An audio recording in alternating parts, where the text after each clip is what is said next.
Do you have somebody like this in your life? You're goddamn right, I'm right. Boom, bingo, I did it. I'm the champ. I'm right. Yeah, I'm right. I'm just gonna sit here being right. Oh, maybe you are that person. No. I know I am sometimes. I'm a poop head. Well, it turns out when people say, you're right, or you're right, what they really mean is you're wrong, or at best they're just giving you some version of, I just said it so you would go away.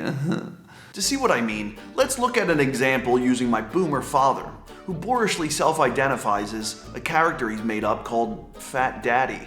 Now before you start thinking I'm being mean, just know that my father is one of the most self-deprecating, hilarious, up people on the planet, and he'd be the first person to tell you that there's not enough therapists in the Northern Hemisphere to deal with all of his baggage and bullshit. Therefore, I'm just looking at this as a good opportunity to learn, and you know what? Hopefully our communication will improve a bit. Anyway, cut to the bit. Do you have boomer parents? Yeah. Are they like totally annoying? Yeah. Do you wish they could change? Yeah, that'd be nice.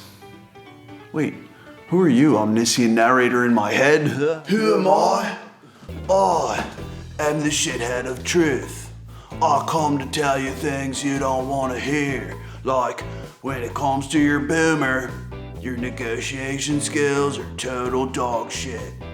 So let's get to work. So all the ideas I'm going to discuss came from this book, Never Split the Difference.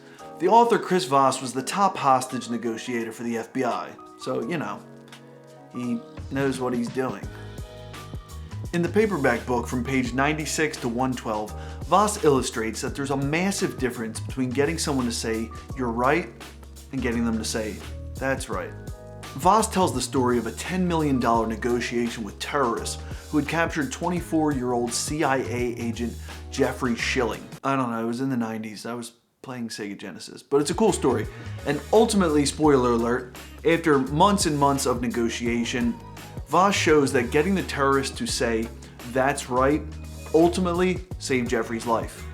The book goes on to strengthen this argument with a bunch of anecdotes about high leverage business deals. Now, I don't know about you, but I don't have any of this shit going on in my life. No hostage negotiations, no business deals. I ain't got shit. I ain't got nothing. I got nothing. I ain't got shit going on. God, I'm such a loser.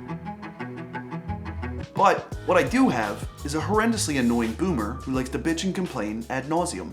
And even though this isn't a life and death situation, it does often feel like I'm dying inside.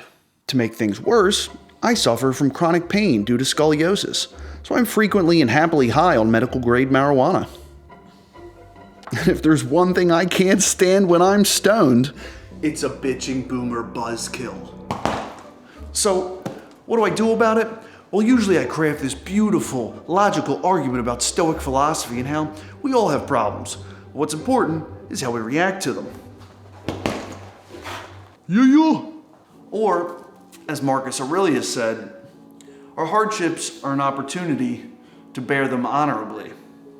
Shit. I might even hit him with a, hey, boomer guy, father man, it's not honorable to go around spreading your bullshit on every poor bastard that gets stuck listening to you. And then, if I'm lucky, I might hear those two magic words. You're right. You're goddamn f***ing right, I'm right. I'm the champ. Boom, bingo, I did it. I'm right. Yeah, I'm right. I'm just gonna sit here being right. Oh, I'm right. Oh, I'm right. And then a couple days later, you know what happens? Nothing. Nada. Zilch. There's no change. None whatsoever. Just going right back to the same bullshit. I pick up the phone, bitching, complaining. Oh my God. What the f*** did I just talk about? Nothing. It's not getting through. Because here's the thing. Voss explains that this whole process is completely counterintuitive. You don't want to get people to say you're right because them saying you're right is really just going, yeah, you over there, that thing you're doing, yeah, it's totally good for you. I'm not gonna do it. It's not really for me, but yeah, it's great. No, I totally agree with the things you just said. My behavior now is not going to be indicative that this conversation ever happened. So what you want people to say is, that's right. And Voss really goes into this in a lot more detail than I am, but the idea is that's right really signals that they've internalized it. They've seen themselves in that situation and understood. There's been this slow march towards this epiphany of, that's right. And when you hear those words, more times than not, you're gonna start to see behavior change, and all of a sudden, you kind of understand yourself better, you understand the people around you better, and you know, communication just becomes a lot more effective and fun.